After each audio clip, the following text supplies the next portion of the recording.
Heródoto decía que Egipto era un don del Nilo. Lo que hoy es Andalucía Occidental era un don del río Guadalquivir y también de la faja pirítica ibérica, el depósito de metales no férricos más importante del mundo desde la antigüedad. Estos metales han sido tan importantes que han influido en la historia de países muy alejados de la península ibérica, como por ejemplo Israel o Egipto. Desde el Calcolítico, el cobre de la actual Andalucía Occidental fluía a través del comercio marítimo de largas distancias, de grandes distancias, pero no ha dejado grandes huellas fuera del entorno calcolítico de Valencina, muy cerca de Sevilla. Para encontrar efectos de la plata peninsular en otras culturas hay que ir al Mediterráneo oriental tras la llegada de los pueblos del mar, un movimiento migratorio excepcional que provocó un cataclismo en varias civilizaciones y que produjo el hundimiento de las grandes civilizaciones de la época. Estas grandes migraciones que cambiaron el mundo de forma violenta probablemente fueron causadas por desastres económicos y también por desastres climáticos, por cambios climáticos, algo a lo que hay que prestar en este momento una gran atención. La plata se utilizaba en el Antiguo Egipto desde época predinástica, pero era un material muy raro en Egipto. Y esto se refleja tanto en el registro arqueológico como también en los textos antiguos. Esa dificultad para obtener la plata hizo que al menos en el Imperio Antiguo fuese mucho más cara que el oro. La mayor parte de la plata llegaba a Egipto desde Oriente a través del comercio, que en el Mediterráneo oriental era gestionado por los cretenses. Ellos ya habían llevado grandes cantidades de lingotes de cobre a Egipto. Los cretenses influyeron en la cultura egipcia. Podemos encontrar objetos de plata anteriores al tercer periodo intermedio, pero en su mayoría eran de origen oriental, como por ejemplo el tesoro de Tot. Bajo los cimientos de las ruinas del templo de Tot, cerca de Luxor, bajo el templo de Sesostris I, que gobernó entre el 1934 al 1898 a.C., se descubrieron 4 cofres de cobre con el nombre del hijo del rey, Amenemhat II. Era una ofrenda de fundación del templo, consagrado por el rey. Los cofres contenían lapislázuli y 153 vasos, la mayoría de plata, y también tenían lingotes, cadenas, jarrones y algunos artículos de oro. El enterramiento de tesoros fundacionales estaba dedicado a Montu, que era el dios de la guerra, el señor de las tierras extranjeras, y servía para dar al dios, para comprar al dios a través de un tributo para que mantuviese la fuerza militar del rey fuera de las fronteras de Egipto. Estas piezas de plata y de oro no eran egipcias, sino que habían sido fabricadas mucho tiempo atrás entre Mesopotamia y Anatolia.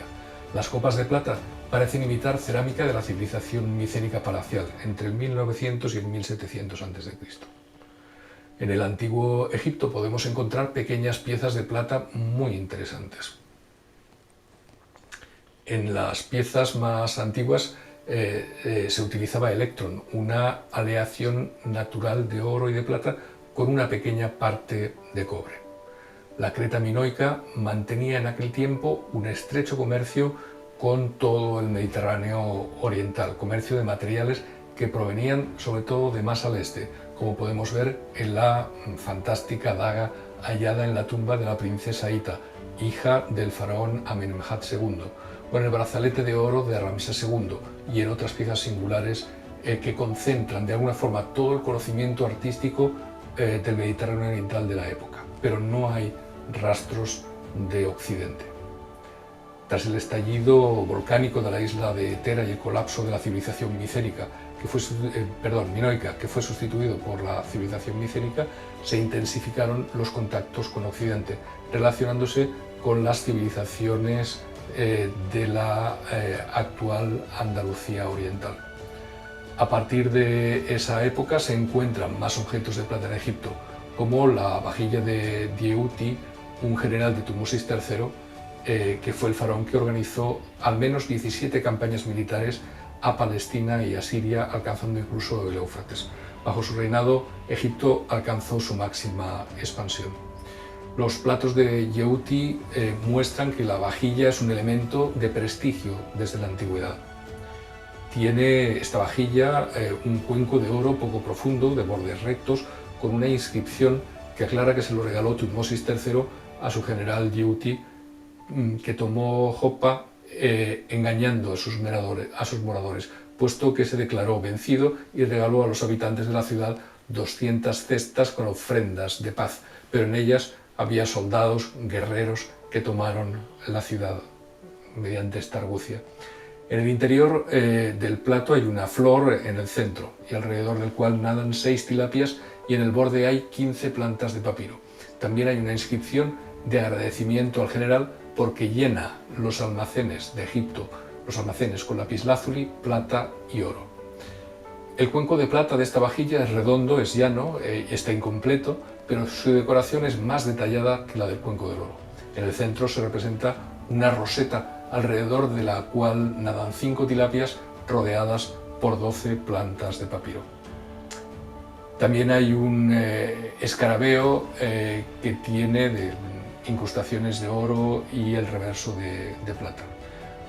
En cualquier caso, con el hundimiento de la civilización minoica, los contactos comerciales con Occidente aumentaron y fueron mucho más frecuentes con la llegada de los pueblos del mar. Esta llegada abrupta de los pueblos del mar hacia el 1200 a.C. hundió los grandes imperios tradicionales, salvo Egipto, que por su geografía en una esquina era más fácil de defender, protegida por desiertos. La Edad del Bronce y sus modelos sociales los modelos sociales y también comerciales fueron completamente destruidos.